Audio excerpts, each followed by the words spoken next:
आप सभी को जय मसीह की। परमेश्वर पिता का हम धन्यवाद करते हैं कि परमेश्वर ने एक बार फिर हमें मौका दिया ताकि हम उसके वचनों के द्वारा से सीख सकें, उसके वचन को हम मनन कर सकें।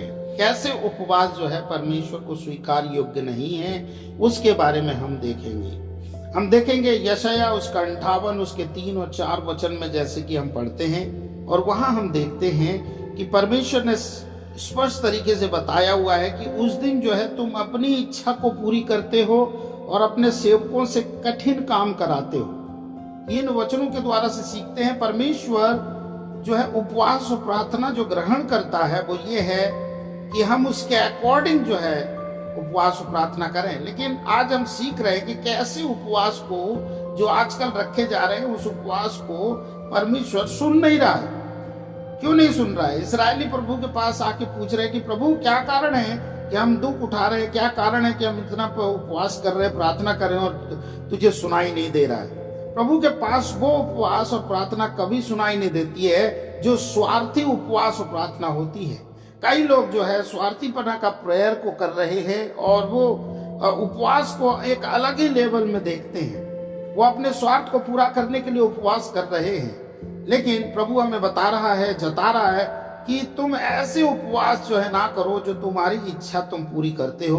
केवल तुम अपनी मकसद को पूरा करने के लिए जो है उपवास और प्रार्थना कर रहे हो।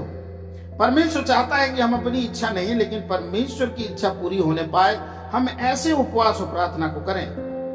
हमने देखा पहली बात कि अपनी इच्छा को पूरी करते हैं, इसी वजह से जो है प्रार्थना और उपवास प्रभु के सामने में सुनाई नहीं दे रहा है। और दूसरा हमने उसी वचन में ही देखते हैं कि कठिन कामों को करा रहे हैं। ऐसे लिखा हुआ है कि तुम अपने दासों से कठिन कामों को करा रहे हो।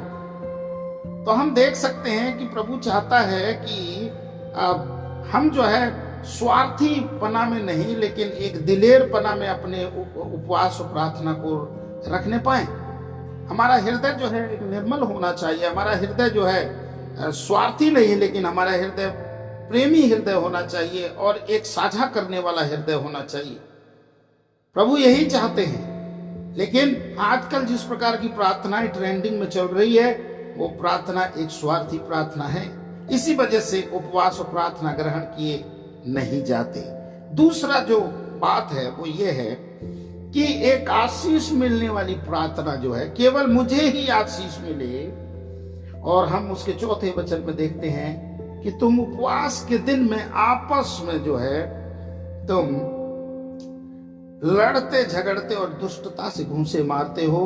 जैसा उपवास तुम आजकल रखते हो उससे तुम्हारी प्रार्थनाएं ऊपर सुनाई नहीं देगी। कैसी प्रार्थना को परमेश्वर तिरस्कार करता है, अनसुनी करता है?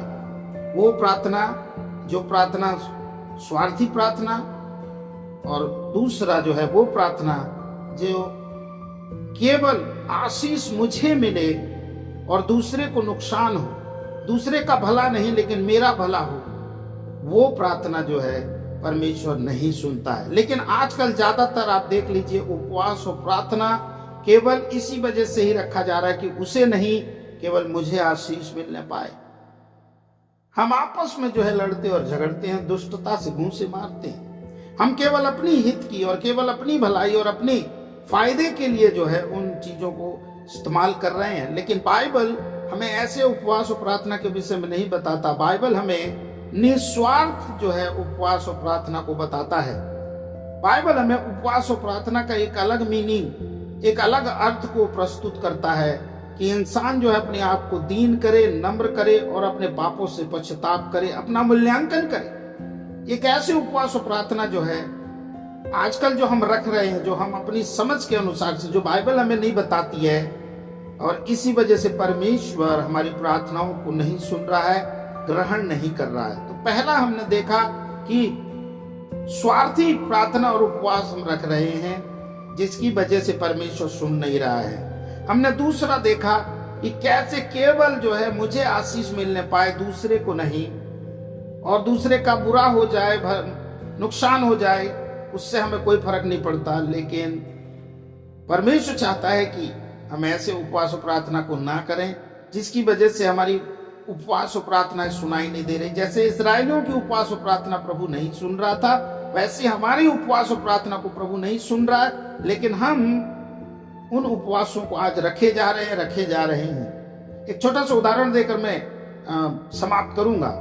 ये वो उपवास है जैसे दिखाई देता है कि हम किसी चीज के लिए जो है भूख हड़ताल में है और किसी चीज के लिए मांग कर रहे हैं, चाहे वो सरकार से हो या किसी कंपनी से हो या किसी चीज से हो, और हम जो है ये कह रहे हैं भूखे रहकर कि हमारी मांगे पूरी करो, हमारी मांगे पूरी करो। लेकिन उपवास का सही मकसद और मायने हैं कि हम अपने जीवन को समर्पित करें प्रार्थना के लिए और उपवास के लिए। सो प्रभु का धन्यवाद हो इन सुने हुए वचनों के द्वारा से। प्रभु आप सभी को आशीष दे। God bless you.